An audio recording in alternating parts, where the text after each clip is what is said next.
La communauté missionnaire chrétienne internationale au Togo tiendra sa 15e convention nationale les 1er, 2 et 3 décembre 2023 sur le thème « La vie et le fonctionnement des églises locales ». Avec pour orateur le pasteur missionnaire Boniface Meigné, leader de la CMCI Côte d'Ivoire, cette convention s'inscrit dans la continuité de la convention précédente, c'est-à-dire la 14e édition, qui s'est tenue du 9 au 11 décembre 2022. 3 jours au cours desquels l'Église du Togo a été enseignée sur le thème « La croissance numérique et qualitative d'une église locale », thème qui a été développé par le pasteur Boniface Meigné de la CMCI Côte d'Ivoire. Pendant que l'Église du Togo est en pleine préparation de cette 15e édition, RTVC Info vous plonge dans un voyage rétrospectif pour revivre les temps forts de la Convention nationale Togo 2022.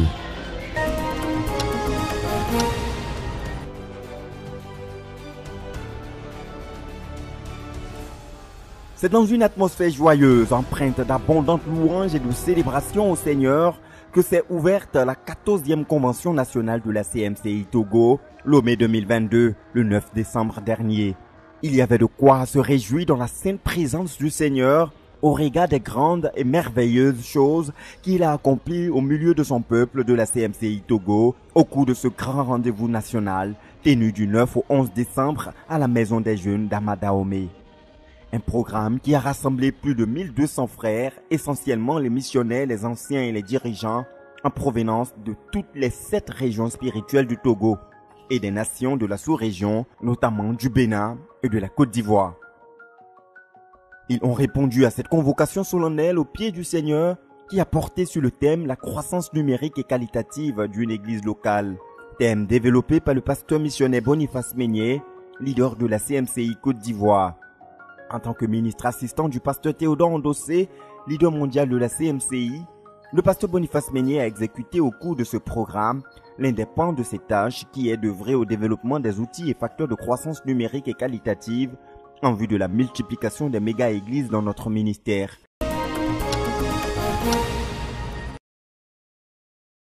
Implantée depuis le 7 mars 1996, la CMCI au Togo comptait à l'ouverture de cette 14e convention 15 602 disciples, se réunissant dans 560 églises de maison, avec un total de 563 dirigeants répartis dans toutes les 39 préfectures du Togo, et 7 dirigeants régionaux qui coordonnent chacun l'une des 7 régions spirituelles que compte la dite nation.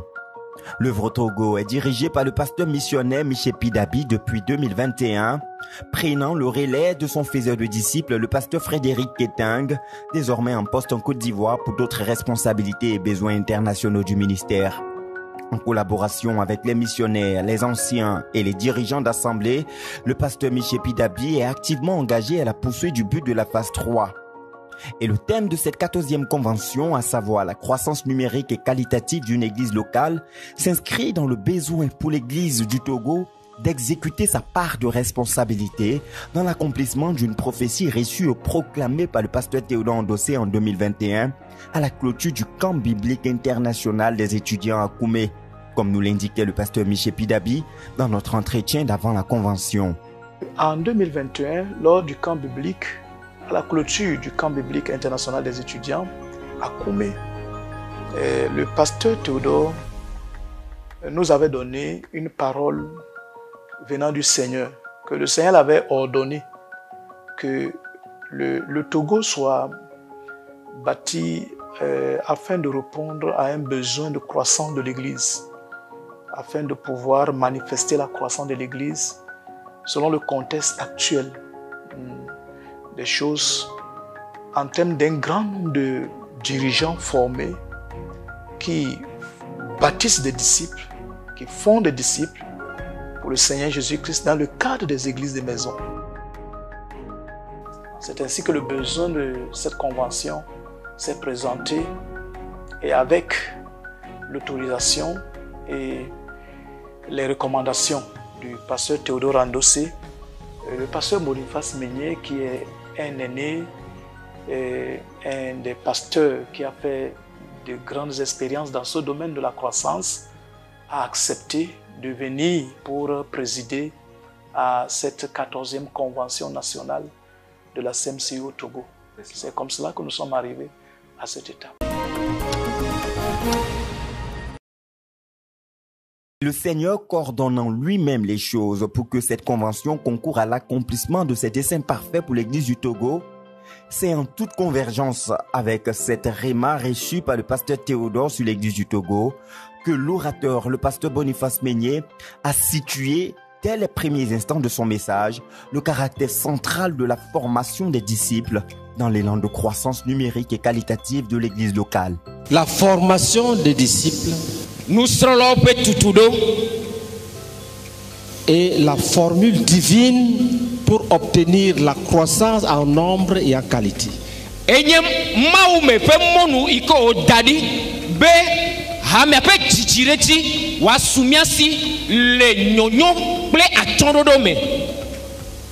En elle, c'est-à-dire dans la formation des disciples, se réunissent les facteurs endogènes et exogènes. Pour la croissance, bien sûr.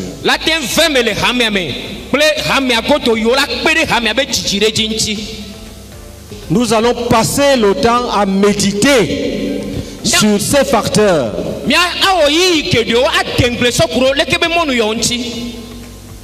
Suivant les pas du frère Isaac à travers qui le Seigneur avait donné à l'Église du Togo les directives fondamentales pour la croissance de l'Église, le pasteur Meignier a essentiellement basé son message sur le rappel des vérités fondamentales de la Convention de Lomé 2001, qui a eu pour orateur le frère Isaac, portant sur le thème « La formation des disciples ».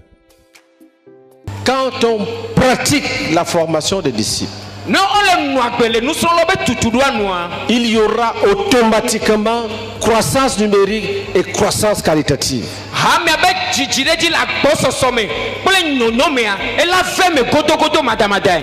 Le frère Isaac l'a enseigné dans cette ville.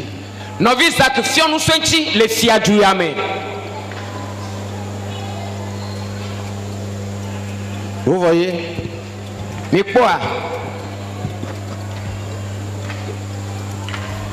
Lomé, qui peut lire? Mais quel lis. ZTF à Lomé du 5 au 9 juillet 2001. La formation des disciples. Amen. Je veux qu'on révise ensemble ce que le frère avait dit dans cette ville. Ceux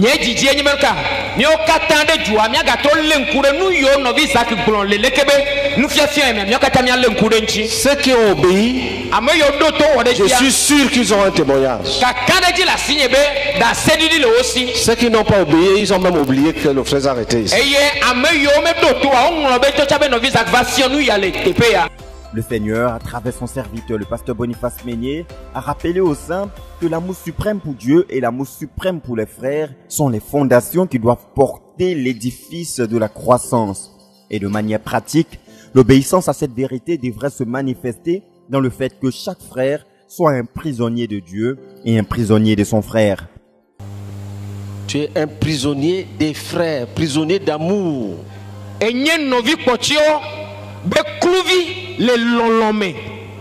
Et le frère disait ce jour-là,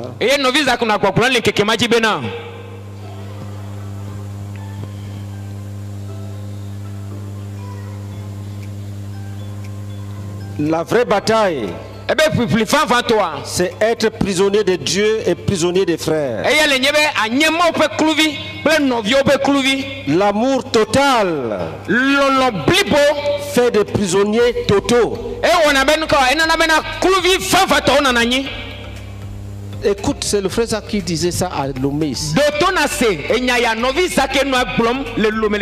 la vraie bataille, c'est de se constituer prisonnier de Dieu et prisonnier des frères. Les murmures, les plaintes, toutes les infidélités là, c'est quoi? C'est le résultat d'une bataille que nous sommes en train de rater.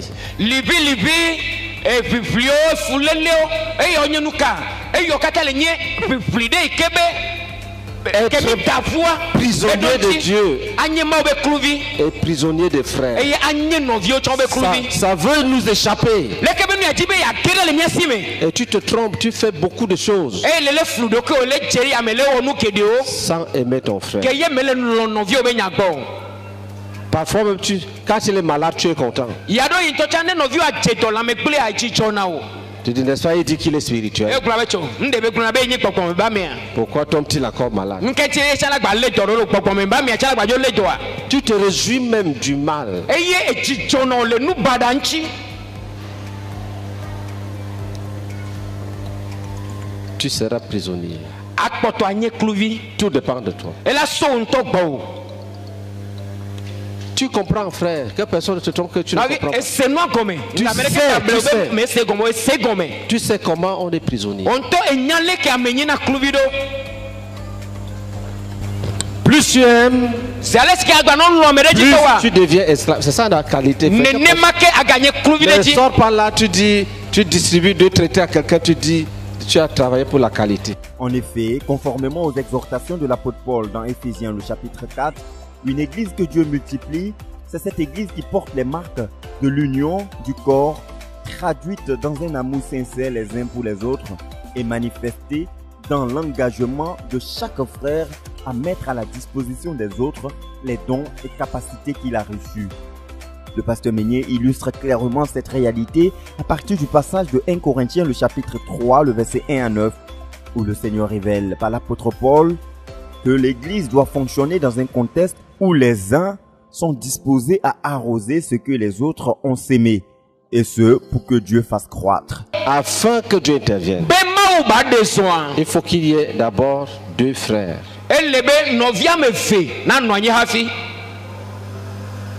qui travaillent ensemble. Le premier peut planter, le deuxième peut arroser. Leur contribution est finie. Et Dieu fait croître. Donc nous sommes nous 2.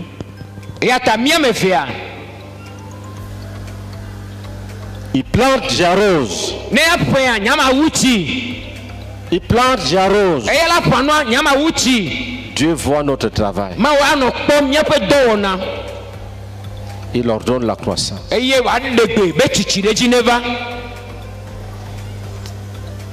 ce type de croissance est toujours parfaite. À ce niveau, l'homme de Dieu révéla que c'est en connaissance du facteur fondamental que l'unité du corps est pour la croissance que la première arme du diable pour combattre la croissance dans l'église, c'est de s'aimer la division. Le diable sait que c'est toi qui plantes.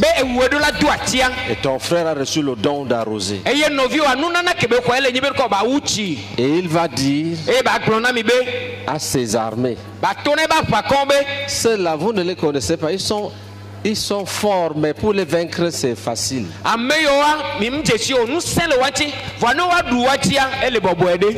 Allez les diviser.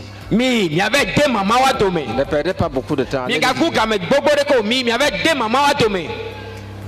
Faites en sorte que chacun travaille pour lui-même, pour lui seul. Leur père n'aime pas les divisions. Une réalité qui montrait encore plus clairement combien l'union, l'harmonie, l'entente et la compréhension dans l'amour sincère est fondamentale pour la croissance. Et notant qu'en prélude de toutes ces vérités, le pasteur Boniface Meignet s'est inspiré du passage de 2 Pierre, le chapitre 1, le verset 3 à 4, pour rassurer l'Assemblée des Saints sur le fait que, pour ce qui concerne la croissance en qualité, le Seigneur a déjà imparti en chaque saint sa divine puissance pour que chacun manifeste sa vie. Dieu a ainsi déjà réglé à son niveau la question de la croissance qualitative individuelle. Il est de la responsabilité de chaque frère de payer quotidiennement le prix dans l'obéissance et la soumission à Dieu pour développer et faire fructifier la sémence de la vie de Dieu en lui. Les vérités partagées au cours des 3 jours de cette convention qui ont été en grande bénédiction pour toute l'Assemblée des Saints réunis. Père, nous prenons l'engagement de nous aimer les uns les autres. Je suis prisonnier de mon frère prisonnier de moi. Ensemble, nous allons faire croître la plante pour la gloire de Dieu, Seigneur. Ils ont activement répondu au message par des prières spontanées, se repentant pour toutes les contre-marches en rapport avec ces vérités tout en s'engageant à obéir au Seigneur pour que l'Église du Togo et au-delà de ses frontières s'établisse dans une dynamique inébranlable de croissance qualitative et quantitative, appliquant les différents facteurs communiqués par le Seigneur au cours de cette convention. Seigneur, je reviens, je prends le joug. Je prends les chaînes, Seigneur, dans tous les domaines de ma vie, afin que je puisse saisir comment être le prisonnier de mon frère. Pas juste comme un fardeau, mais comme un écoulement du cœur, comme une joie, une vie qui déborde. Oh Dieu, nous prions, Seigneur, que soit établi dans nos cœurs, que Seigneur, c'est dans le travail d'équipe que tu produis la croissance. C'est en travaillant ensemble, en s'acceptant l'un l'autre, que tu produis la croissance. C'est en acceptant vos frères, oh, que tu produis la croissance. Oh Père, nous prions, Seigneur, que la division soit déracinée de nos cœurs, que la division soit bannie de nos cœurs, et que nos cœurs soient un, que nous puissions nous accepter l'un et l'autre.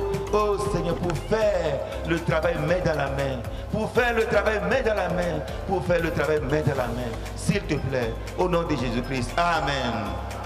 Comme on pouvait le constater dans ses prières en réponse au message, les saints sont sortis de cette 14e convention de la CMCI Togo avec de grandes transformations et de fermes résolutions d'obéir au Seigneur afin que l'Église du Togo soit un modèle de croissance numérique et qualitative, et ce en accord avec les prophéties du frère Zach sur la dite Église qui doit être, selon les attentes du Seigneur, une Église en profondeur, une Église en hauteur, en largeur et en splendeur. Depuis 2017, nous n'avons plus connu de convention comme cela et c'était un grand besoin qui a été comblé d'abord dans un premier temps. Il y avait une très grande soif dans les cœurs des uns et des autres. Et au cours de ces 3 jours, la chose qui m'a profondément marqué, c'est que il y a la méthode de Dieu pour la croissance. La méthode divine pour la croissance, c'est à travers la formation des disciples. Et l'orateur a développé ce que c'est que la formation des disciples. Donc d'une manière très élémentaire et aussi très étendue, afin de permettre à chaque personne, quel que soit son niveau, de pouvoir saisir le thème et de pouvoir le mettre en pratique. Et je sors de cette convention avec un fardeau, afin que moi-même personnellement je puisse travailler pour vraiment devenir un disciple qui satisfait le cœur du Seigneur, afin que le Seigneur puisse me multiplier sans se contredire lui-même. Ça, c'est la chose d'une manière ramassée que je peux dire. En plus de ça, il y a un point qui a été développé, à savoir les batailles auxquelles Dieu nous appelle, c'est que nous puissions devenir ses prisonniers et les prisonniers des frères. Ça a été vraiment un point que le Saint-Esprit a utilisé pour marquer nos cœurs en rouge. Et pas seulement moi, mais je crois que tous les frères sont engagés chacun à devenir un prisonnier du Seigneur Jésus-Christ, de Dieu, et un prisonnier des frères, afin que le Seigneur gagne. Ça, c'est le fardeau, ou bien je peux dire ce qu'on ressort, ce avec quoi on ressort de cette convention. Effectivement, la convention s'est bien déroulée et comme impact, je veux dire, c'est la délivrance que le Seigneur nous a accordée au cours de cette convention parce que il a été développé. Le Seigneur a utilisé le pasteur Boniface, qui est l'orateur principal de cette convention, a développé que là où il y a la division, une église dans laquelle règne la division, la jalousie, les querelles, ne peut pas connaître la croissance qualitative et quantitative. Donc ça a été une grande délivrance pour nous.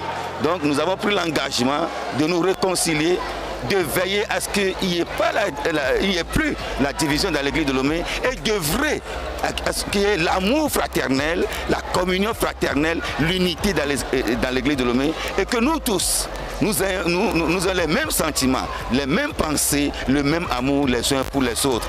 Voilà ce que nous engageons à faire après cette convention. Avec tout ce que nous avons entendu hier, aujourd'hui, l'œuvre va connaître la croissance ici au Togo. Parce que selon ce que le Seigneur nous a dit, si nous devenons réellement prisonniers de Dieu et prisonniers des uns des autres, c'est-à-dire des frères, et que nous marchons dans le corps, nous faisons tout dans le corps, nous allons réussir. Et si nous nous pardonnons les uns les autres, avançons, savoir que les frères sont nécessaires, que nous seuls ne pouvons pas faire ce que nous devons faire. Nous avons besoin de nos frères. Si nous restons dans l'esprit du message et du messager, nous allons avancer et l'œuvre au Togo va connaître de la croissance.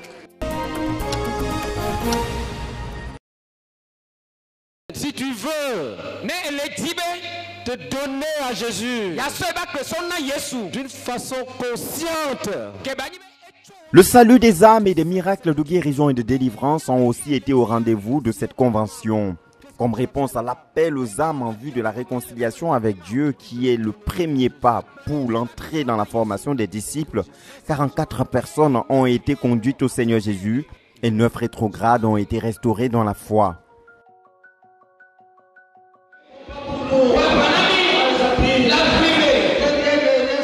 Les prières pour la guérison et la délivrance ont aussi marqué cette convention et on enregistre 13 personnes qui ont expérimenté des guérisons miraculeuses et installantes et 84 personnes ont été délivrées des démons et de l'emprise des démons.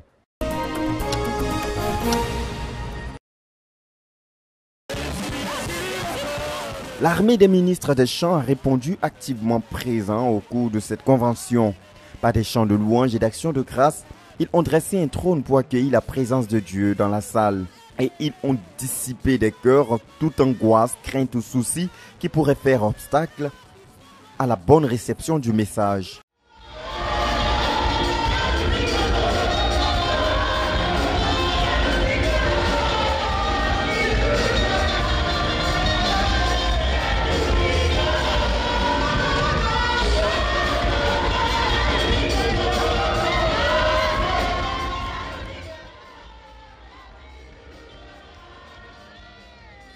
Commencez par nous préparer depuis le temps de la croisade, du jeûne de 40 jours.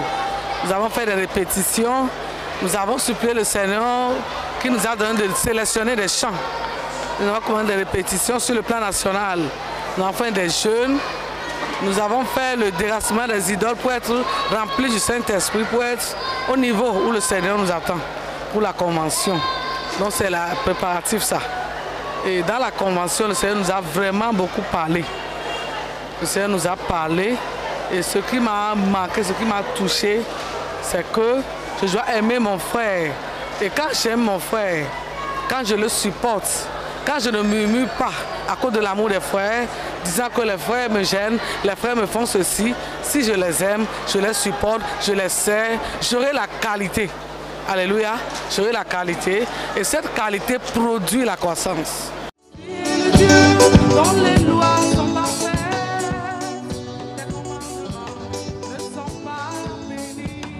Les sémeurs de l'église du Togo ont aussi, en tant que coprédicateurs, traduit les vérités fondamentales du message en chant.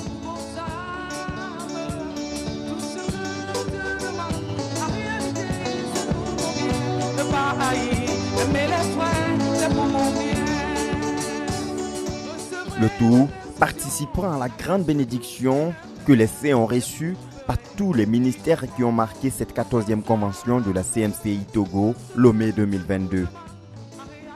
Comme cela nous avait été enseigné par notre dirigeant le frère Théodore, que la louange est un vecteur de travail spirituel. Donc, à base de cette parole, nous sommes dit que nous devons nous préparer d'abord nous-mêmes pour être un canal pour le Saint-Esprit, afin qu'il puisse nous utiliser que par la louange que le message passe, que par la louange que l'orateur puisse libérer tout ce que Dieu lui a dit. Et pendant que le message était en train de sortir, Dieu nous a accordé la grâce et nous avons prié, nous avons pris quelques phrases du message que nous avons mis sur une mélodie que nous avions appris des semaines de la Côte d'Ivoire. C'est le Dieu dont les lois sont parfaites. Et pendant que nous avons fait le premier couplet, le deuxième couplet est venu, le troisième couplet est venu, la quatrième couplet est venu, et le deuxième refrain même, je dirais que c'est le Saint-Esprit. Ne pas dire que c'est nous-mêmes. On n'a même pas pensé à ça, mais quand on a prié et quand on a commencé, le Seigneur nous a donné ce chant. Nous bénissons le Seigneur pour toutes les grandes bénédictions déversées sur l'église du Togo et par extension, toutes les nations ayant pris part à cette convention 2022. Ce qui annonce des flots de bénédictions encore plus abondantes pour cette 15e édition qui pointe déjà au plus proche horizon.